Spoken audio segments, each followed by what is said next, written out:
All right, my name is Pamela Hall, and I teach second grade at Emelina Elementary in Knott County.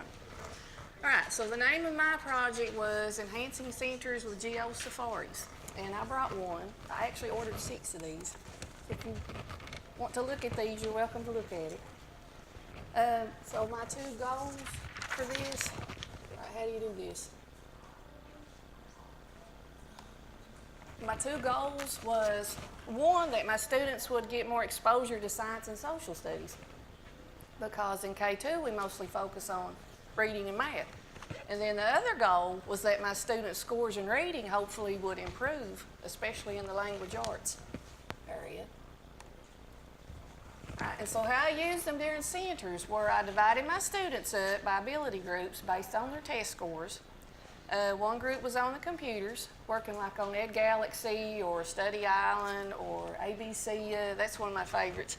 Another group would be doing some kind of skill, like in math or language arts. And then the third group would be working on the Geo Safaris. And then there's a picture of what centers looks like. So the first picture is, that's an ABC game where they put the states together. And then the center picture was the kids working on some multiplication facts on some whiteboards. And then the last picture, they're working on the geos.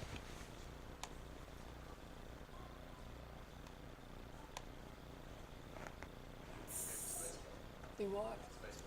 Oh, okay. All right, so the geos themselves, they come with all kinds of different cards, science, social studies, and language arts. So the kids would choose a card to work on.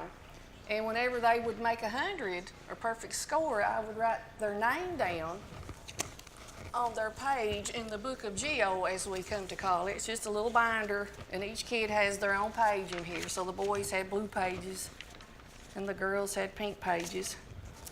And then if the kid would actually fill up a whole page, they got a treat, some kind of prize. Y'all can look at that if you want to. But they're really competitive about getting their page filled up. Okay, and then I guess I already jumped and talked about that. So there's a picture of the book, and then the boy page and the girl page. All right, so back to the first goal. I wanted them to get more exposure to science and social studies. It was like a springboard. So some of the cards in there are over inventions. So we read some books over inventions, and then I had the kids choose an invention that they liked, and they made like a poster over it. And then we took those down to the 3rd grade class, and they presented those. So I thought these turned out kind of cute. So there they are in the center in front of the 3rd grade class. And then the one little kid did his poster over earmuffs. So they help keep your ears warm. And then this little guy over here drew himself, me, and another little girl in the class. His was glasses. I thought that was cute. Then another topic, solar system. So the kids learned the names of the planets and the order they were from the sun. Then we did like some other things like bar graphs about how many moons each planet has. And then a table about how long it takes each planet to rotate and revolve around the sun. So there was some examples of that. And in the center is the Geo card about the solar system. Okay, then the second goal, focusing on reading and language arts. So there's all kinds of language arts cards in there over compound words, homophones, nouns, prefixes, suffixes, base words, synonyms, antonyms, and using punctuation marks. So there's some examples of those. So that first one is compound words, and the second one homographs, and then the last one I think is antonyms. And then the last goal, so the kids' map scores really did come up. So in the reading, there's like 4 domains, and 2 of them are foundational skills. So that's like phonics and prefixes and suffixes.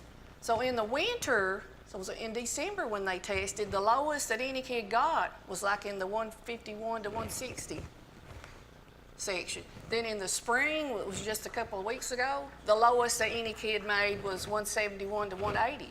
So that's like a 20-point jump. Then the best that any kid did was 201 to 210 in the winter. Then the best Down at the bottom on the spring, 221 to 230. It's another 20-point jump there. Then the other category in reading that the cards really helped with was language and writing. So again, the lowest score in the winter was like 151 to 160, and then on the spring, it's 171 to 180. Then the highest, 201 to 210, and then in the spring, the highest was 221 to 230. So another 20-point jump. All right, so what does all that mean? From fall to winter, my kids didn't make a whole lot of progress.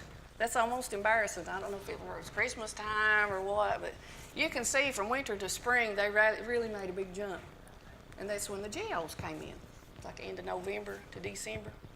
So what this amounts to as far as distinguished and proficient, I think I had 10 kids that had distinguished, 1 proficient, and 1 little kid got novice. And I think I am done.